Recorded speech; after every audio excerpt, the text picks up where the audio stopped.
Gimana supaya kita bahagia?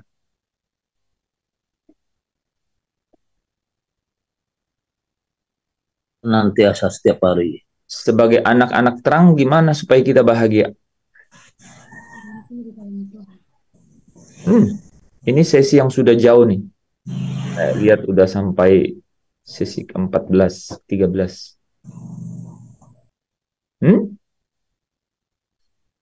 Nggak usah. Gimana supaya bahagia? Punya tempat perhentian di dalam hati Kristus. Punya tempat perhentian. Di dalam Kristus. Tempat perhentian itu di mana itu? Di dalam Kristus. Di Hmm, dalam Bapa. di dalam Kristus, di dalam perutnya Kristus atau gimana maksudnya? Hmm? Tempat perhentian itu di mana?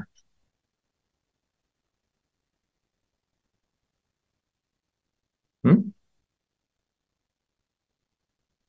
Di tempat perhentian Bapa, jiwaku labuhkan. Tempat perhentian Bapak itu ya ada dua kan. Esensi keberadaannya itu di sana, di surga, di rumahnya dia. Itu satu. Yang kedua, tempat perhentiannya Bapak itu artinya tempatnya dia berada itu adalah keberadaannya melalui kekuatan kuasanya, yaitu apa? Yaitu rohnya sendiri dan firmannya sendiri. Nah, itu ada di mana? Ya, tidak tahukah kamu bahwa tubuhmu adalah baitnya Allah? Jadi ada di sini dan ada di sana, gitu. Nah, yang ada di sini, ya udah Pak, udah berhenti kan ada di sini.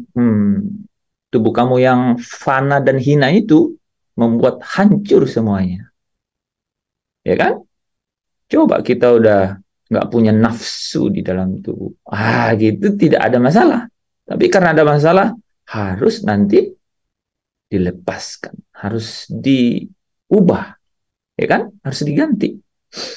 Nah, itu terjadi di tempat perhentiannya yang sesungguhnya. Makanya sekalipun kita di sini bersama-sama ada kehadirannya di sini, ada kehadiran melalui kehadiran rohnya, tetap saja cari perkara di atas, pikirkan perkara di atas, di mana Kristus ada, di tempat perhentian Bapaknya, gitu, di rumah Bapaknya. Karena apa? Karena di sini sementara, di sini terbatas, di sini pudar, gitu. Di sini tidak kekal, gitu. Jadi kita harus tuh memiliki pengetahuan kebenaran itu. Tapi kan begini, Bapa ada di perhentiannya dan roh Allah itu bisa ada di dalam kita. Tapi saudara bahagia, siapa yang punya roh Allah dalam berdiam di dalam dirinya, yang yakin dan percaya? Hmm? Coba lambaikan tangan.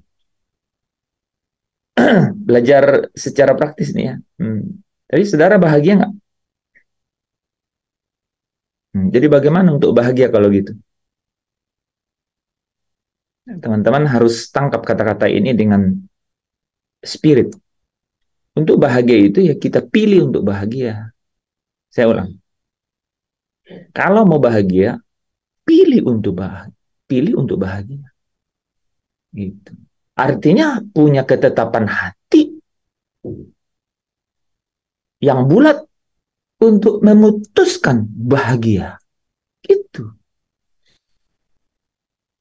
Saudara, kadang memang langit itu biru, terang, tapi apa tidak jarang itu kelabu, mendung,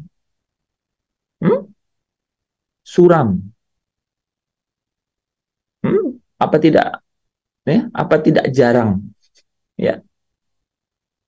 Jadi kenapa? Makanya Roma pasal 8 katakan seluruh makhluk dengan rindu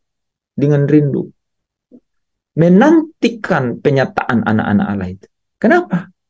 Karena di dalam tubuh yang fana itu natur dan belenggu jadi tawanan dosa. Iya itu. Ada yang menarik nih, saya tadi dapat Paulus bilang karena perintah itu ya membangkitkan rupa-rupa keinginan. Oh, rupanya maksudnya Paulus tuh begini teman-teman. Eh, yang dimaksud dengan 10 hukum atau dekalog ya, dekalog 10 logos, dekalog 10 logos, 10 perintah, 10 firman ya, kalau saudara baca itu ya 10 firman. Nah, itu kan hukum. Nah, saudara perhatikan kan ada dua loh batu ya. Orang kan pikirnya 5 di sini, 5 di sini gitu ya. Enggak, itu kan perjanjiannya Allah. Di sini 10, di sini 10. Gitu. Harus dua. Kalau kita perjanjian selalu dua kan? Satu untuk yang pihak pertama, satu untuk pihak kedua. Jadi dua loh batu itu tuh bukan 5 di sini, ada 5 di sini. 10, 10 persis sama. Ini satu Allah, ini satu umatnya. Perjanjian. Gitu. Firman, 10 firman. Tapi yang dimaksud hukum Taurat, itu kan bukan itu saja. Ya, hukum Taurat itu ya 5 apa? 5 kitab pertama dalam perjanjian lama. Itu tergantung hukum Taurat. Hukum Taurat itu ya semua aturan-aturan ya mengenai persembahan, mengenai korban, mengenai hari raya gitu. Nah, dari semua hukum Taurat ini rabi-rabi Yahudi itu membuat apa? Membuat istilahnya apa? Mitzvot ya, 613. Nah, itu sebenarnya nih yang menarik. Itu sebenarnya ya mitzvot 613 itu untuk memagari hukum Taurat. Untuk memagari supaya orang tidak gagal melakukan hukum Taurat. Ada yang menarik. Jadi justru karena pagar-pagar ini, itu yang dimaksud Paulus, itu jadi membangkitkan, menimbulkan, membangkitkan berupa-rupa keinginan dalam tubuh. Gitu. Dia bisa membangkitkan. Karena dengan itu seolah-olah ada dua, seolah-olah dengan melakukan itu maka dia bisa memperoleh hidup yang kekal. Itu nyata dari pertanyaan seorang muda yang kaya itu. Apalagi yang harus kau lakukan? Dia pikir hidup yang kekal. Hanya karena melakukan semua tuh 613 mitzvot itu. Yang kedua, dengan melakukan itu dia seolah-olah dapat menghakimi orang lain. Gitu. Orang lain itu tidak lebih layak dari dirinya. Kan kebayang kan? Jadi dengan perintah itu iblis malah mendapat kesempatan untuk membangkitkan rupa-rupa keinginan. Jadi keinginan yang menghasilkan dosa.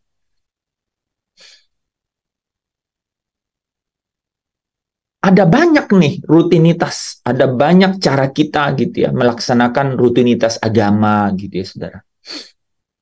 Bisa saja juga membosankan. Ini Zoom ini setiap malam berubah-berubah tuh ya. Yang konsisten hadir di sini kan ya mudah-mudahan motivasinya murni ya gitu ya. Tapi memang tubuh kita ini harus dipaksa kan gitu. Harus dipaksa. Paulus bilang aku melatih tubuhku. Jadi saudara nggak bisa kalau saudara nggak melatih. Jadi teman-teman apa yang dilakukan untuk kemudian tanda kutip memaksa itu melatih. Ya asal tidak dibawa ke lumpur, lubang lumpur atau lubang jurang kan gitu kan. Nah memang begitu caranya. Gitu. Memang begitu caranya. Jadi memang harus dikondisikan. Nah, kembali ke pertanyaan saya tadi, gimana supaya saudara bahagia? Gimana supaya kita bahagia? Kan langit tak selalu biru, cerah gitu kan. Kadang mendung, apalagi mau masuk musim penghujan ya, gitu. Sambung-sambung dikit kan. Setelah itu nggak tahu hatinya bertambah kelabu atau bagaimana kan. Gitu. Jadi sekalipun di tengah tofan dan badai, saudara dan saya bisa memilih untuk bahagia, memilih untuk sukacita, memilih untuk memiliki damai sejahtera. Harus pilih. Dan pilih itu artinya apa? Berketetapan hati untuk bulat memutuskan. Saudara coba aja. Saudara coba. Orang yang belum punya kendaraan, seolah-olah tidak dapat lebih bahagia daripada orang yang punya kendaraan roda 2. Seolah-olah, gitu kan? orang yang punya kendaraan roda 2 seolah-olah tidak dapat lebih bahagia dari orang yang punya kendaraan roda 4. Gitu. Seolah-olah. Tapi tidak demikian realitasnya. Gitu. Saudara tahu nggak lebih galak yang mengendarai roda 4 atau yang roda 2 biasanya? Nah, itu. Kan? Lebih galak mana kalau marah? Kalau diserempet, kira-kira lebih galak mana? Nah, yang roda 4 biasanya ya Pak Tadus ya? Iya. Buktinya kan, dia tidak bisa. Tidak selalu gitu. Ya. Jadi itu adalah pilihan, teman-teman. Malam hari ini ketika saudara ikut Zoom di sini, untuk senang ikut Zoom, itu pilihan. Saudara harus berketetapan hati, bulat, untuk putuskan. Aku mencari firman yang adalah makanan, roti hidup, yang akan membuat saya tidak lapar lagi. Gitu. Kalau saya mau malas-malasan ikut Zoom, tidak perlu tenaga. Karena iblis dorong terus. Iya, iya. Tahu nggak? Lawanmu si iblis itu apa katanya? Berkeliling. Jadi dong ada di sekeliling. Jangan pikir dia jauh. Dia ada di sekeliling. Gitu. Dan saudara pikir 1-2, enggak, rombongan. Dia tidak perlu. Makanya waktu Kolose pasal 3 itu bilang, pikirkanlah perkara yang di atas, bukan yang di bumi. Memang harus berketetapan hati dengan bulat untuk memutuskan untuk memikirkan perkara yang di atas itu. Itu yang harus dipikirkan. Kalau yang di bumi, kita yang didorong untuk memikirkannya gitu. Karena banyak sekali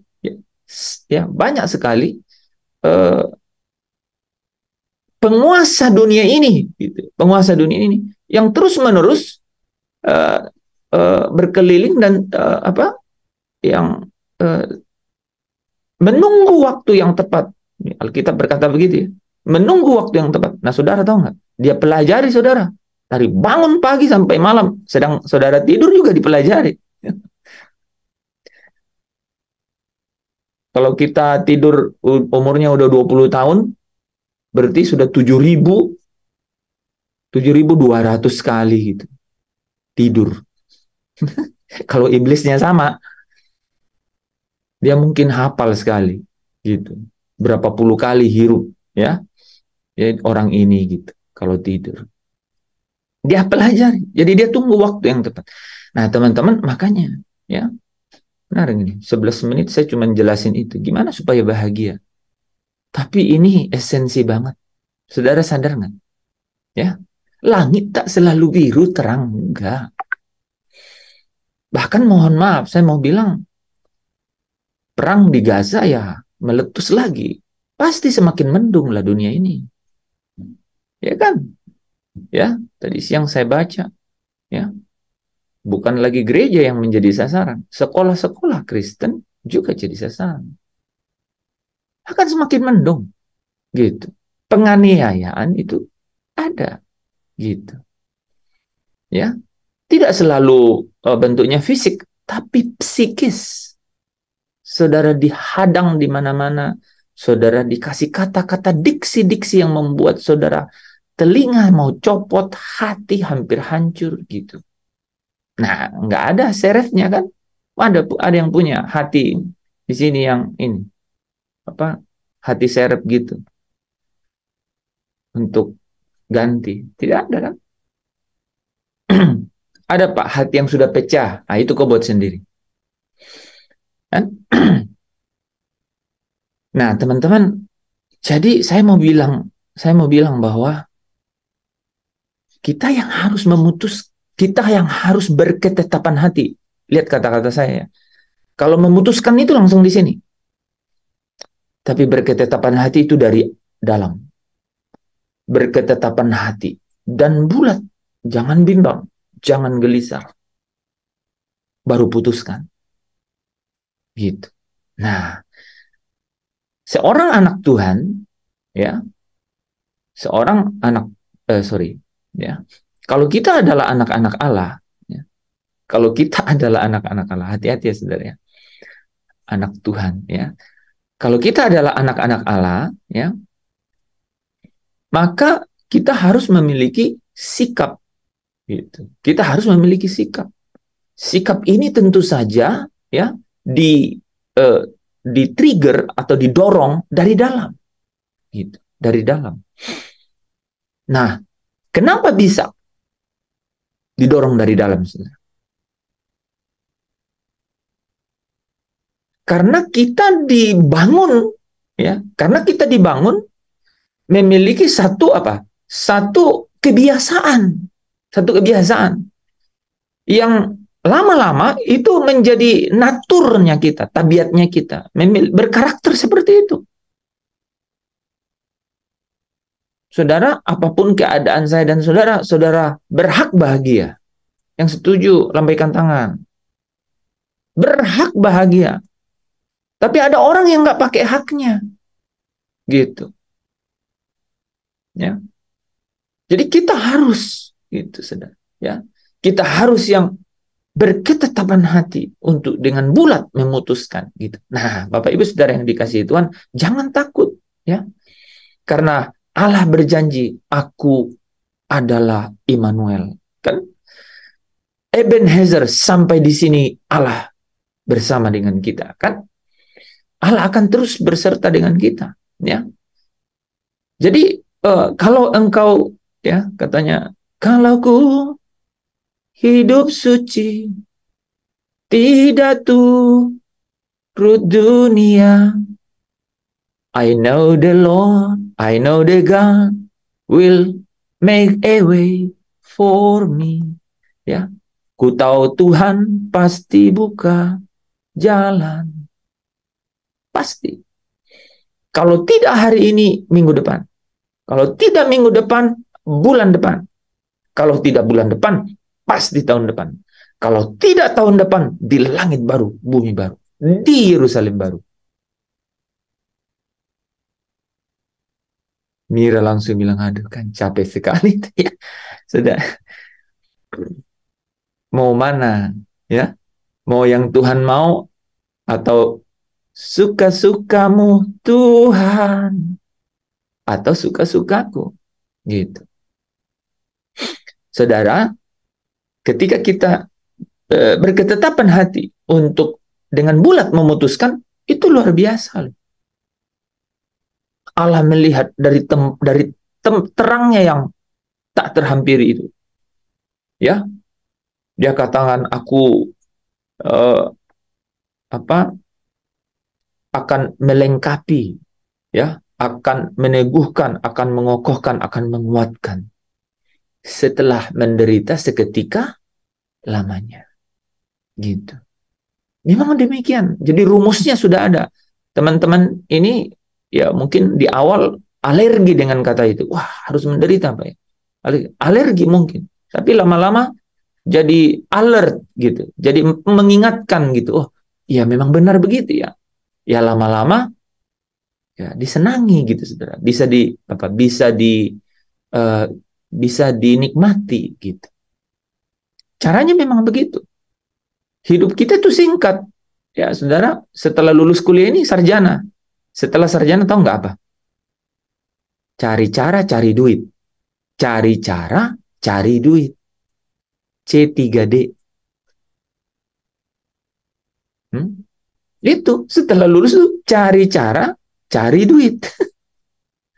Itu kalau duit nggak dapat yang cukup,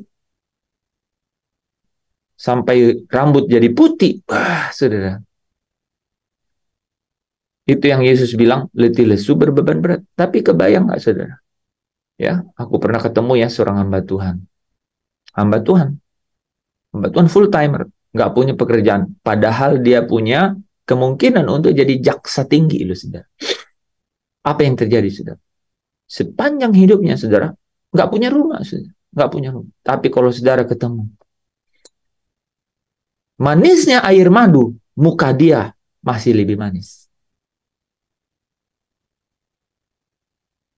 Nggak ada ekspresi. Ngomong begini. Saya ulang. Saudara nggak tahu madu ya? Nggak pernah nyobain. Manisnya air madu masih lebih manis muka dia. Nggak punya rumah. Gitu. Ya. Amin. Dia bahkan jabatannya kontraktor loh dia tuh. Maksudnya kontrak sana, kontrak sini. Sukacita.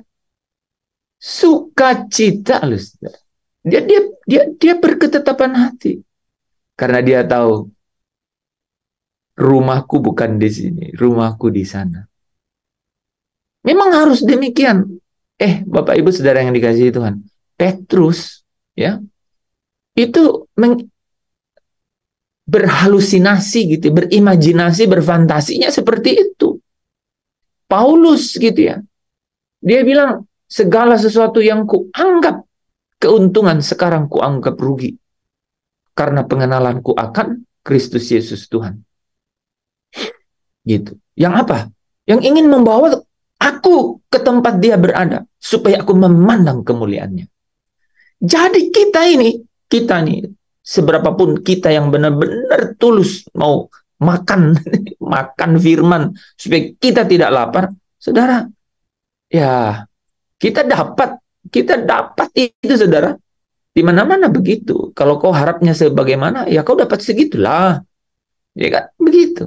Saudara mengharap sejauh kekayaan daripada firman itu, maka kekayaannya itu akan melimpah dan membuat engkau memiliki damai sejahtera yang memerintah dalam hidupmu, sekalipun di tengah taufan dan badai. Jadi kau bisa berselancar di tengah badai. Gitu. Emang begitu caranya. Gitu. Itu yang kita harus selalu memang bangun. Gitu. Dan saudara tahu nggak? Kalau saudara sudah punya filosofi seperti itu, ya, punya pengetahuan kebenaran begitu, saudara ogah gitu ya, apa ya? Saudara itu tidak mau untuk disenangkan oleh dunia, gitu. Nggak mau, gitu. Nggak rela, gitu. Saudara nggak rela untuk disenangkan oleh dunia. Kalau ada saudara bisa, ada orang yang ajak nih ya, ke hal-hal yang menyenangkan gitu ya di dunia ini gitu ya, saudara ya, apapun begitu, apapun bentuknya gitu ya, saudara nggak mau, saudara tidak saudara di dalam hati itu menolak gitu, menolak. Aku hanya mau disenangkan oleh Tuhan gitu. Misalnya ini ya, teman ya, misalnya Yuli kan, Mira ya, diajak teman di kampus gitu untuk senang-senang gitu ya, hangout gitu ya, atau outbreak gitu ya, misalnya breakout gitu ya, atau ya santai dulu lah, santai-santai gitu. Itu otak saudara langsung muter, ini apa nih ujungnya nih, ini iblis gitu. Itu begitu tuh, udah mulai gitu curiga sama iblis. Ada yang saudara yang curiga sama iblis.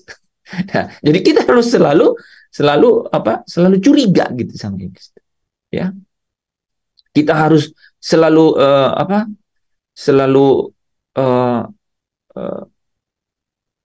selalu memiliki kepekaan gitu, saudara ya.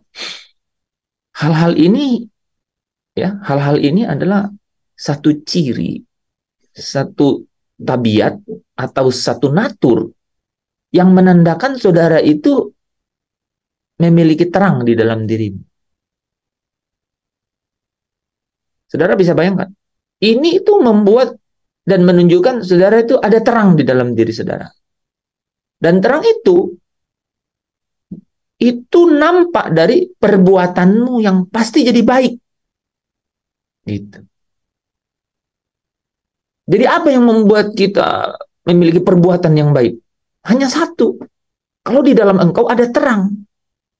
Nggak mungkin Masa ada kegelapan menghasilkan perbuatan baik? Enggak ada. Gitu. Yesus bilang hanya satu yang baik. Artinya Bapa sumber dari kebaikan itu.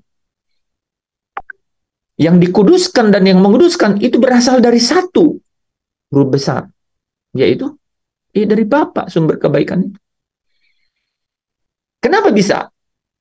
Bagaimana bisa? Kalau ada terang. Kalau ada terang. Nah, Bapa itu bersemayam di terang yang tak terhampiri. Ini saudara bisa korelasikan nih. Bapa itu bersemayam di terang yang tak terhampiri.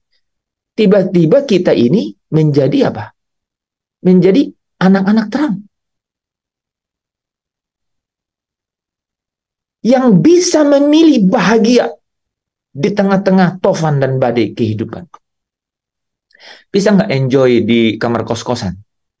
Ukuran minimalis gitu. Bisa nggak bahagia? Bisa kalau kita pilih untuk bahagia. Ya kan? Saya tanya, Rida bahagia nggak di situ?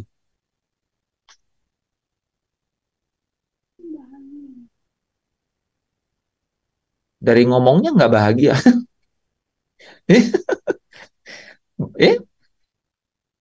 Jawabnya gini, Rida. Pak, saya pilih bahagia. Walaupun kasur nih tipis sekali. Belakang ya kepanasan tiap malam. Tapi aku pilih untuk bahagia. Itu cara jawabnya. Jadi kalau orang, kamu bahagia nggak? Saya pilih untuk bahagia. Gimana bro?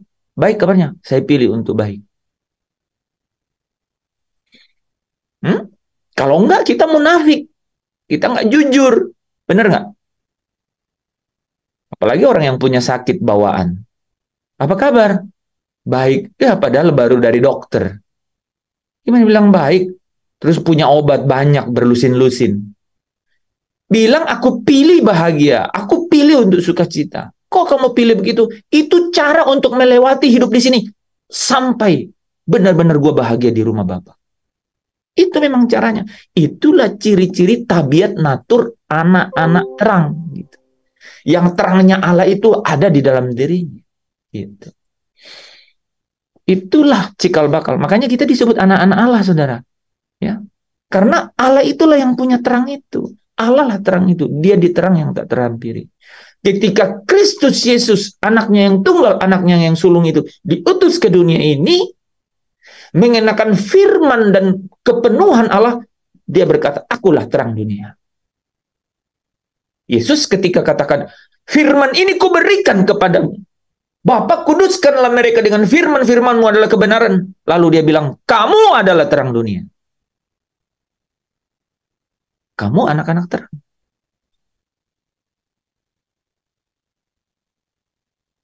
Wah, ini luar biasa implikasinya, saudara. Ya, Afin, lambat dikasih gaji, pilih untuk sukacita. Pilih untuk bahagia. Saya juga sering lambat.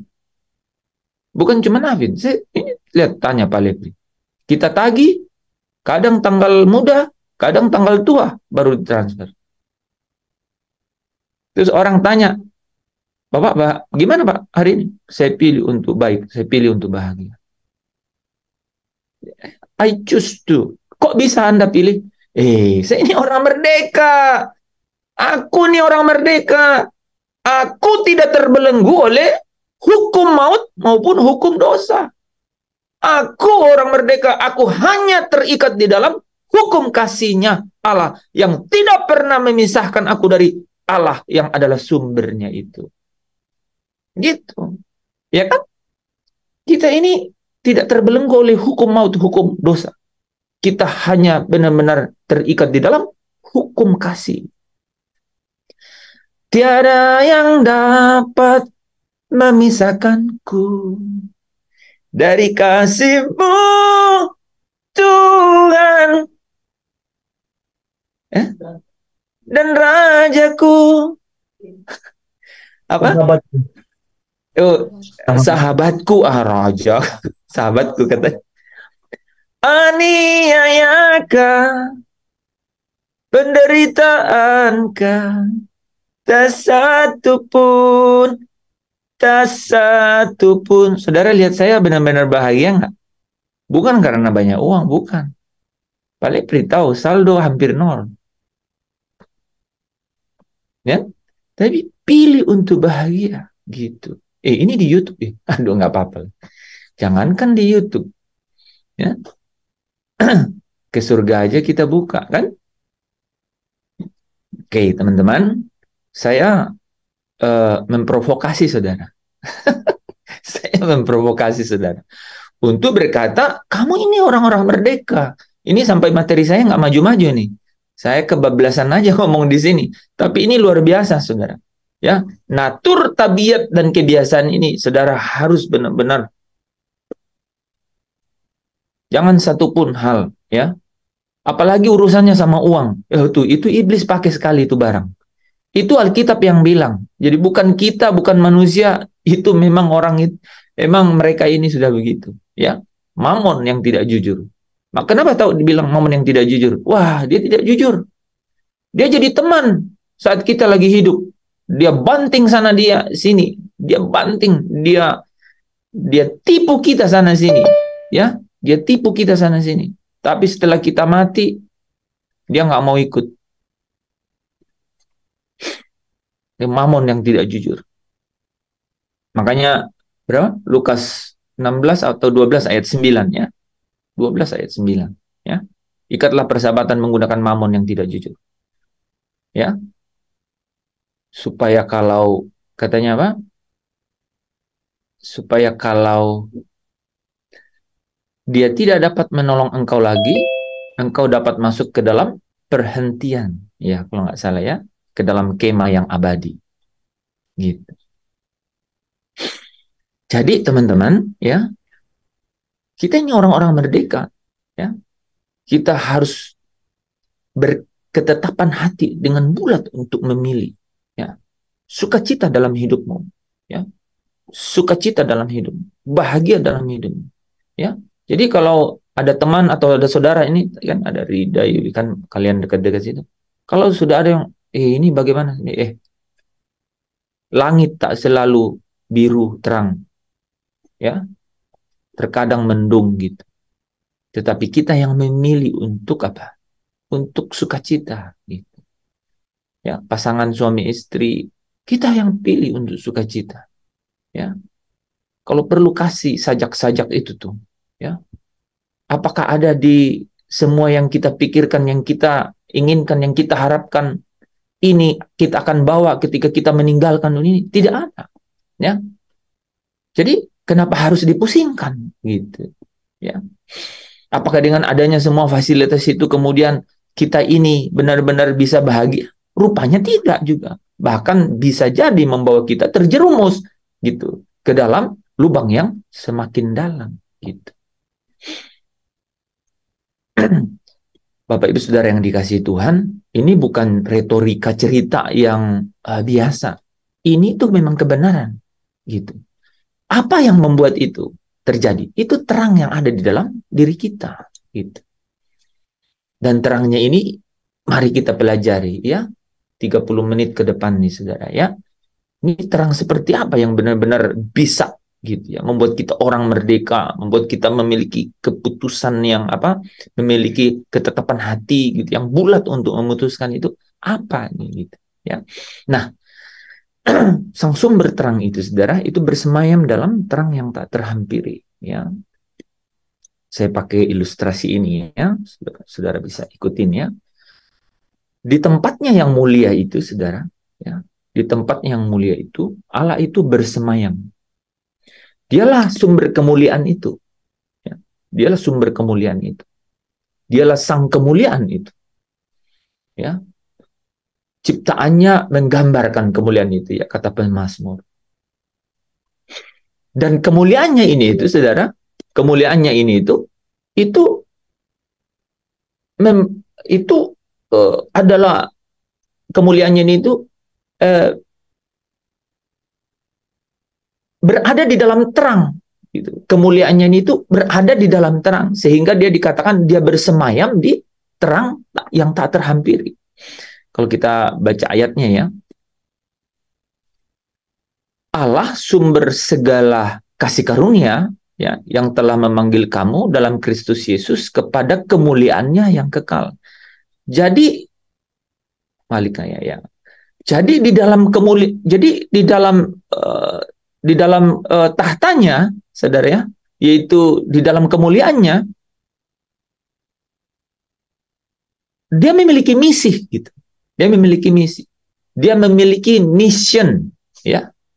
Walaupun misinya impossible, tapi bagi Allah itu mungkin, ya. Bagi Allah itu possible gitu ya. Gitu. Yaitu apa? Yaitu ingin membawa banyak orang kepada kemuliaannya yang kekal, yaitu memanggil orang kepada kemuliaannya yang kekal, gitu. Itulah keadaannya Allah itu, itulah sejatinya Allah itu, ya, yang baginya dan yang baginya dan olehnya segala sesuatu dijadikan. Ya.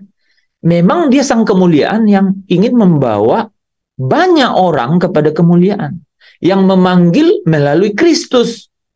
Dia juga yang menyempurnakan Kristus Yesus, gitu. Ya.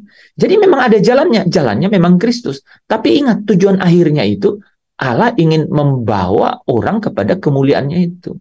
Kemuliaan, tempat mulia ini, gitu. Di sini tidak ada air mata, ya, tidak ada duka cita, maut tidak ada lagi. Air mata. Ya, air mata itu artinya apa, saudara? Bukan berarti di sana kita tidak punya air mata, nanti ini mata jadi kering, enggak. Itu artinya apa? Tidak ada kedukaan gitu ya, tidak ada penderitaan yang sampai membuat saudara wah sedih banget sehingga apa?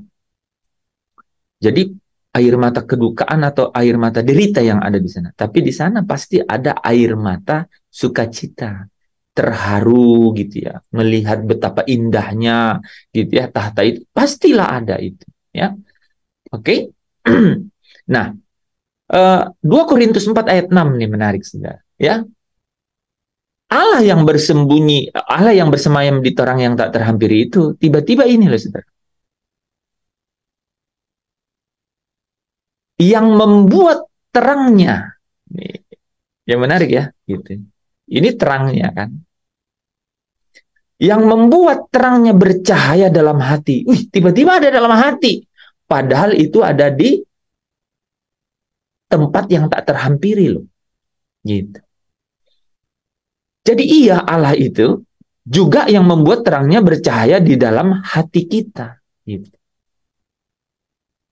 Ini menarik, saudara, karena inilah yang akan kemudian, karena kan dia memanggil kita melalui Kristus. Dan karena dia memanggil kita melalui Kristus, dia sempurnakan Kristus dulu loh. Ini saudara kalau perhatikan ini menarik nih, ya. Jadi untuk sampai kepada kemuliaannya untuk sampai ke tempat mulia ini, ya, kota kudus yang mulia ini itu, saudara, ya. Dia itu memanggil kita di dalam Kristus, tapi apa, saudara? Dia juga yang memiliki karya atas Kristus, yaitu apa? Menyempurnakan Yesus Kristus itu. Supaya apa katanya? Ya, Yesus Kristus ini dapat memimpin mereka gitu. Untuk apa? Untuk datang kepada kemuliaan. Untuk datang kepada kemuliaan. Nah, tapi saudara perhatikan nggak? Bukan Kristus yang naruh terang itu dalam kita, tapi ia juga yang membuat terangnya bercahaya di dalam hati. Dialah yang memeteraikan di dalam hati kita terang itu. Itulah benih ilahi itu, benih ilahi. Itulah Roh Kudus yang dimeteraikan. Itu adalah rohnya Allah yang dimeteraikan dalam kita. Itu terangnya itu. Ya. Nah, tapi dengan itu, saudara perhatikan ini ya, ada kuningnya. Kuning di atas, kuning di sini, kuning di sini. Semua ngomong Kristus Yesus. Sama, pribadi yang sama. Di sini kita dengan cara jalannya lewat Kristus. Tapi sebelum itu dia menyempurnakan Kristus itu untuk memimpin kita kepada kemuliaan itu, kepada keselamatan. Jadi ujung daripada keselamatan itu pasti kemuliaan. Situ, saudara.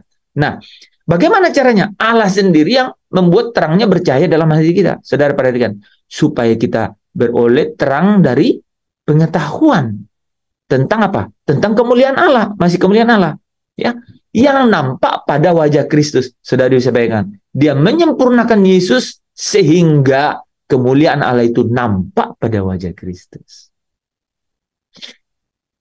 Sekarang, ya, itu yang disebut di Wahyu 21 ayat 2 ini, saudara, ya. Waktu Rasul Yohanes melihat ada kota yang kudus. Ya. Yerusalem baru. Saudara perhatikan ya, turun dari surga. Turun dari surga. Jadi ketika Yohanes di Wahyu 21 ayat 2 ini, dia itu ada di langit baru, bumi baru. Kemudian dia lihat, dia di langit baru, bumi baru. Seperti ini langit pertama, bumi pertama, tapi memiliki kualitas ya yang lebih baik. Ya. Artinya apa sih lebih baik, Pak? Ya tidak di dalam kutuk lagi. Gitu. Karena langit yang pertama dan bumi yang pertama ini sudah dikutuk. Gitu. Ya. Pak, bukannya kutuk itu sudah dipakukan di atas kayu salib? Bagus juga tuh pertanyaan. Itu kutuk untuk manusianya. Nah, itu kutuk untuk manusianya. Ya. Jadi kutuk itu ditanggung oleh Yesus di atas kayu salib. Di dalam daging. Tapi yang bumi ini nggak bisa, nggak ditanggung. Jadi harus apa? Caranya gimana? Diganti, saudara. Yang menarik gini juga ya. Kutuk itu kaitannya dengan belenggu terhadap apa? Roh dan jiwa. Sehingga Yesus tanggung. Terhadap daging gimana? Ya enggak. Makanya tubuh yang hina itu tetap ada. Harus diganti tubuh yang mulia. Seperti langit yang pertama, bumi pertama harus ganti langit baru, bumi baru. Wah, luar biasa itu. Makanya di langit yang baru dan bumi yang baru itu, Rasul Yohanes melihat ini. Turun dari surga, dari Allah. Turun dari surga, dari Allah. Nanti turun nih ke sini. Ya. Coba lihat. Dikatakan apa? Kota itu penuh dengan kemuliaan Allah. Jadi kota itu memang penuh kemuliaan Allah. Dan cahayanya seperti permata yang paling indah. Ya, bayangkanlah itu. Bagaikan permata yaspis, jernih seperti kristal. Dan kota itu, ini saudara ya, kota itu tidak memerlukan matahari dan bulan. Ini saudara lihat ayatnya, ini kurang ya. Jadi 2, 11, dan 23 ya. Dan kota itu tidak memerlukan matahari dan bulan untuk menyinarinya. Sebab apa? Kemuliaan Allah meneranginya dan anak domba itu adalah lampunya. Artinya apa? Anak domba itu adalah cahaya dari kemuliaan itu. Anak domba itu cahaya dari kemuliaan itu. Makanya saudara, gini.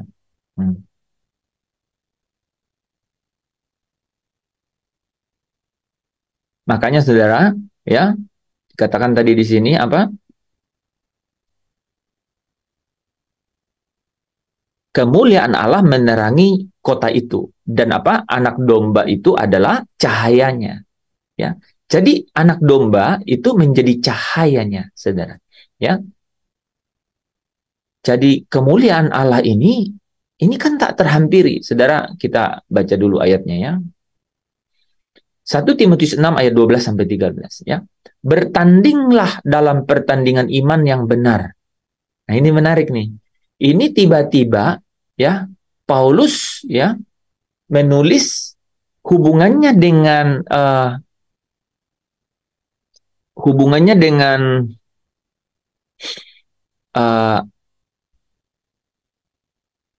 Allah bertahta di terang yang tak terhampiri itu.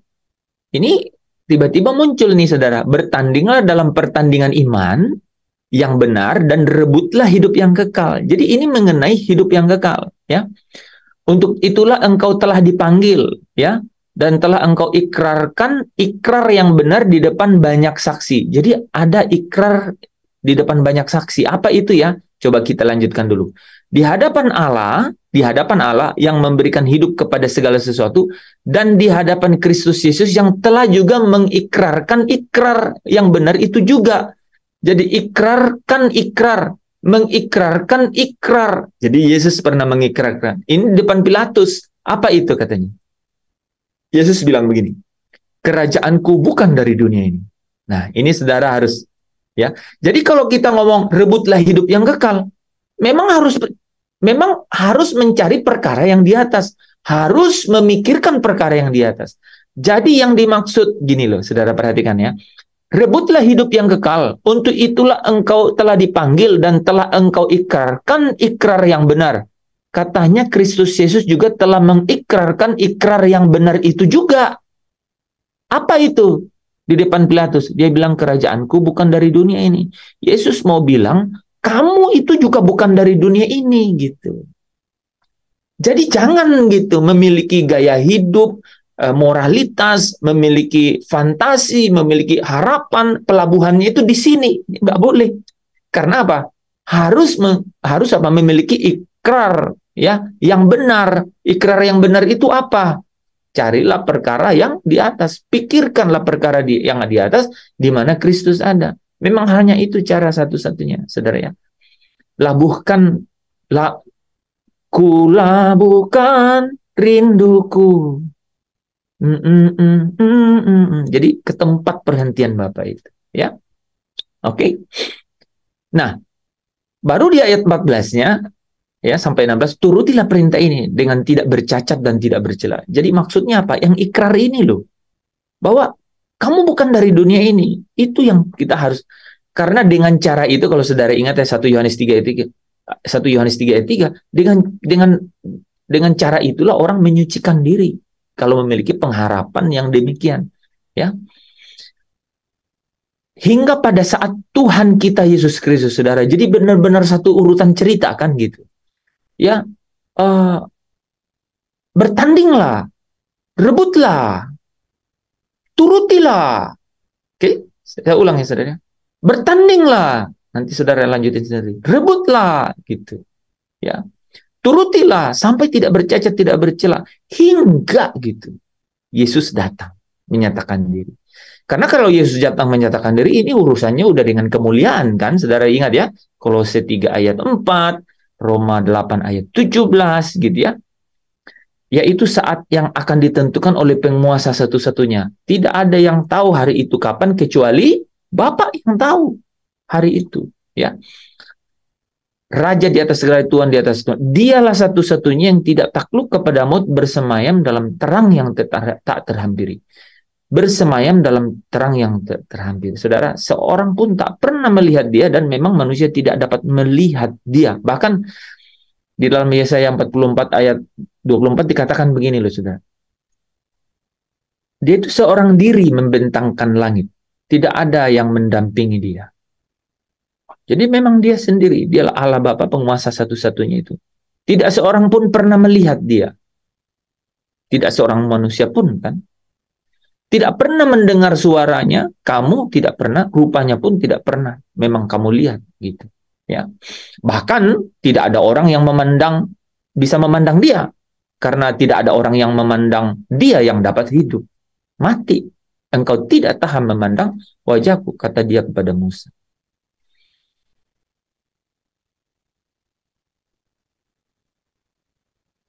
Jadi di dalam terang ini Allah bersemayam, tak terhampiri. Sementara dia katakan begini, supaya aku ada di tengah-tengah umatku. Kan dia bilang begitu, kan? Supaya aku ada di tengah-tengah umatku, aku menjadi Allahnya dan mereka menjadi umatku. Aku menjadi bapaknya dan mereka menjadi anakku. Bagaimana caranya itu bisa terjadi?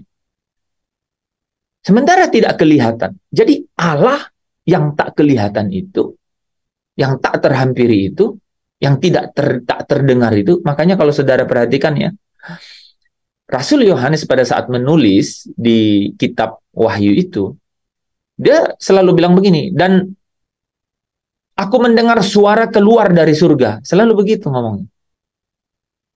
Dan aku mendengar suara keluar dari surga. Nggak berani bilang bahwa itu suara siapa gitu. Bahkan di Wahyu pasal 4 itu dikatakan begini. Dan di tahta itu aku melihat seorang, huruf besar. Ya udah pasti ditafsirkan Allah Bapa, tapi dia bilang seorang gitu. Ya. Untuk mengatakan bahwa dia tidak bisa lihat gitu. Terus yang tadi kan terdengar suara dari dalam surga untuk mengatakan bahwa kamu tidak pernah bisa mendengar suaranya gitu. Nah, bagaimana mungkin bisa dekat? Katanya bapak dan anak. Harus close kan relationship. Harus ada caranya. Nah, caranya itu saudara, kemuliaan Allah ini itu melalui firman-Nya bisa menjadi nyata. Melalui rohnya itu bisa menjadi nyata. Dan firman-Nya dan rohnya ini itu termanifestasi di dalam manusia Kristus Yesus yang akhirnya memiliki cahaya dari kemuliaan itu. Memiliki cahaya dari kemuliaan itu. Dia itulah yang kepenuhan Allah. Dia itulah yang memiliki gambar wujud Allah itu. Jadi sekarang, makanya Yesus bilang, Thomas, kalau kau lihat aku, kau sudah lihat Bapa. Bisa ikutin ya, saudara ya, sampai di sini ya. Benar-benar kita akan merasakan kemuliaannya Bapa itu karena apa? Karena Yesus Kristus itu adalah cahaya kemuliaan Bapa itu. Makanya Yesus Kristus berkata, akulah terang dunia. Akulah terang dunia. Ya, di dalam beberapa ayat ya saudara dikatakan apa? Ini menarik saudara. Kalau saudara ingat tadi malam kita udah bahas ya.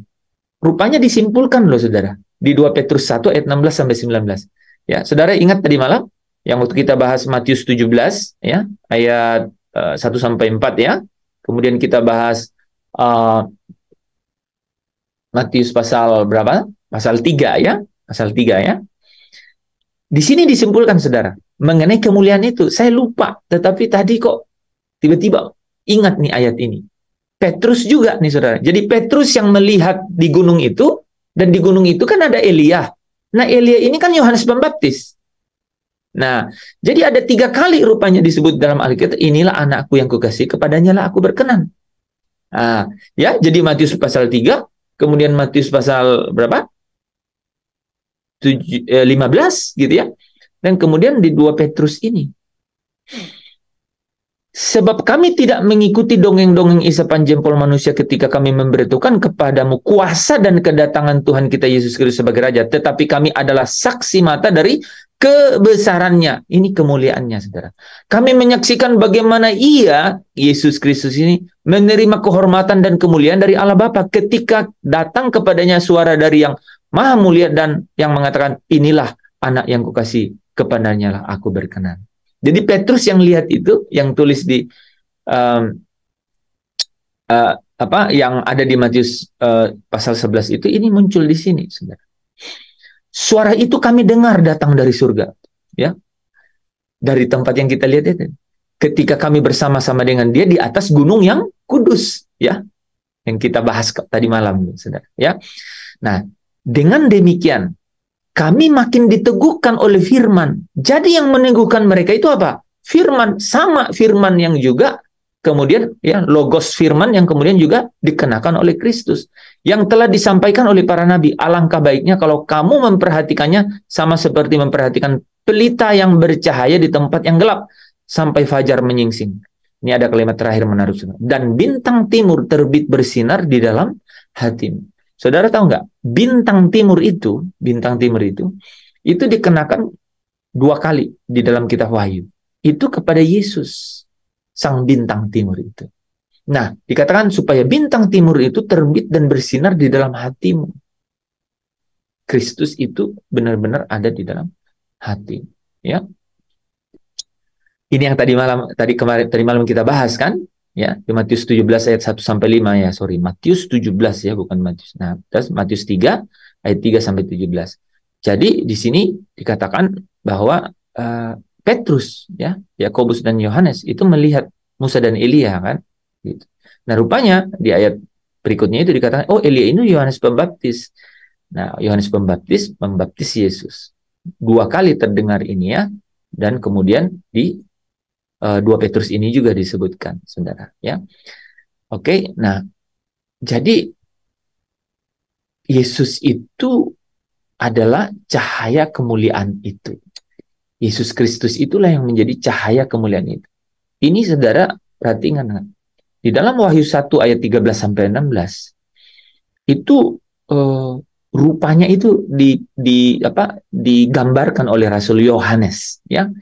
Dan di tengah-tengah kaki Dian itu ada seorang serupa anak manusia, Yesus ya, berpakaian jubah yang panjangnya sampai ke kaki dan dadanya berlilitkan ikat pinggang dari emas, lambang kemuliaan, lambang keagungan ya. Kepada kepala dan rambutnya putih ya, wise man, hikmat dan kebijaksanaan, bagaikan bulu yang putih mata, dan matanya bagaikan nyala api. Nah, ini saudara yang saya selalu jelaskan kan. Inilah yang menguji setiap pekerjaan orang, ya. Dan kakinya mengkilap bagaikan tembaga membara di dalam perapian. Ini artinya kerajaannya tidak tergoncangkan. Suaranya bagaikan desau air bah. Dan di tangan kanannya ia memegang 7 bintang. Dan dari dalam mulutnya keluar sebilah pedang tajam bermata 2. Dan ini saudara, wajahnya bersinar-sinar bagaikan matahari yang terik.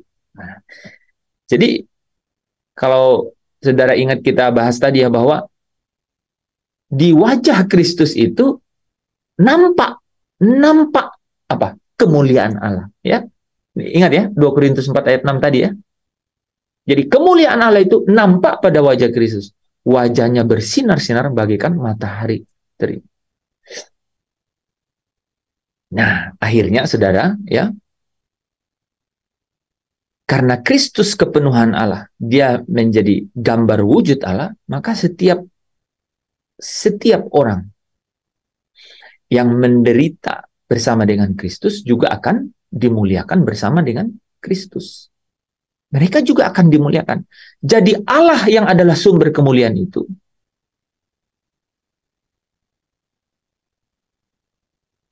memberi hadir gitu ya saudara.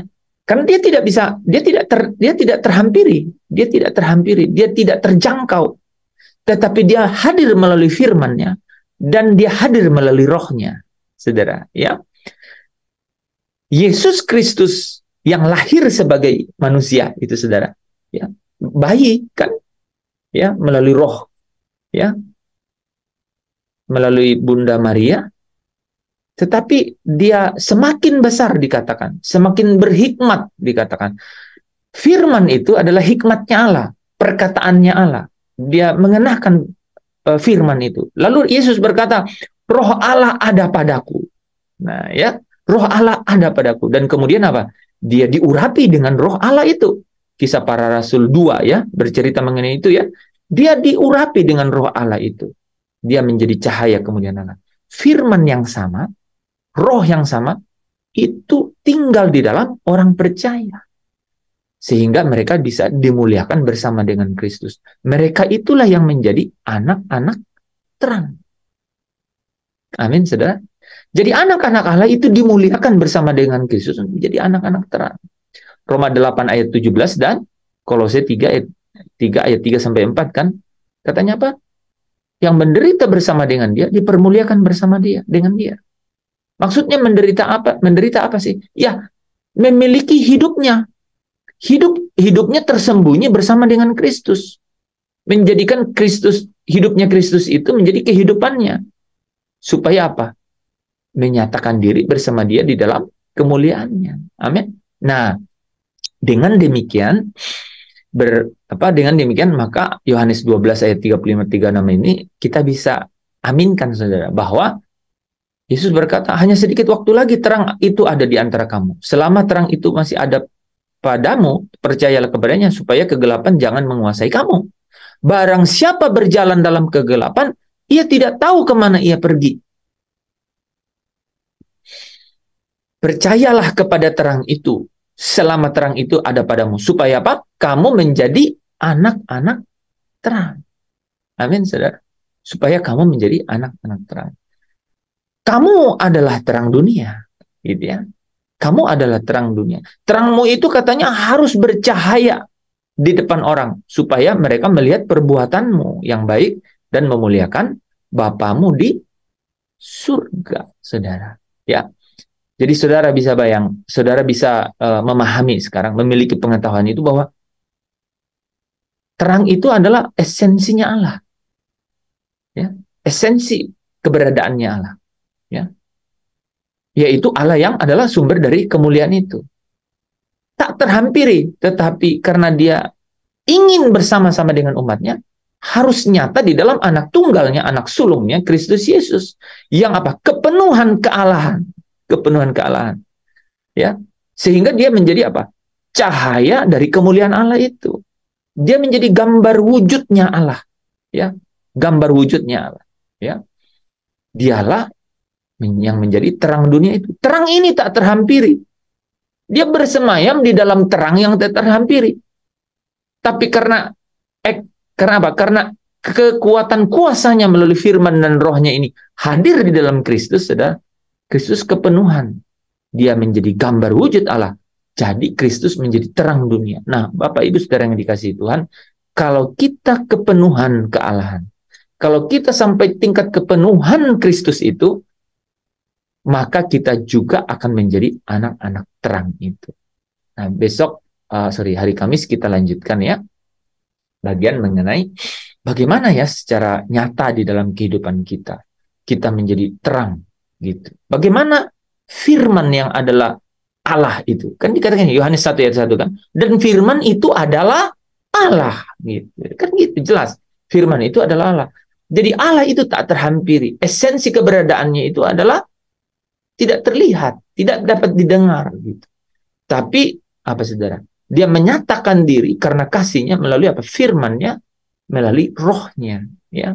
Sehingga kalau orang mengenakan firman-Nya itu dan rohnya itu tinggal di dalam dia, dia menuruti kehendak rohnya Allah itu, maka apa? Dia pasti memiliki terang itu hadir di dalam diri. Sehingga dia menjadi anak-anak terang.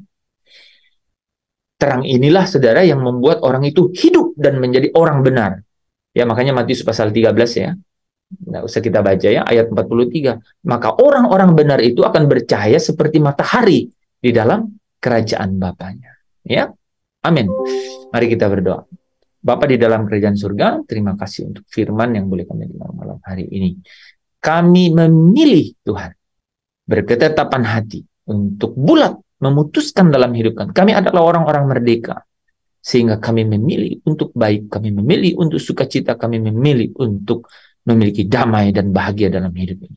Karena kami tahu bahwa kalau kami cari perkara yang di atas, kami pikirkan perkara yang di atas, maka Engkau sendiri akan menguatkan, melengkapi, meneguhkan, mengokohkan kami. Sekalipun menderita seketika lagi waktu lamanya, tapi kami tahu hasil dari buah dari semua itu adalah kemuliaan yang hadir di dalam diri kami. Ketika Kristus Yesus itu menyatakan anak tunggalmu turun dari surga, menyatakan dirinya di awan-awan, maka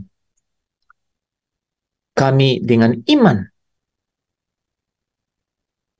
meyakini bahwa kami akan juga turut diangkat, turut di dalam pernyataan anak-anak Allah itu untuk diubahkan dari tubuh yang fana itu mengenakan tubuh yang mulia serupa dengan tubuh Kristus.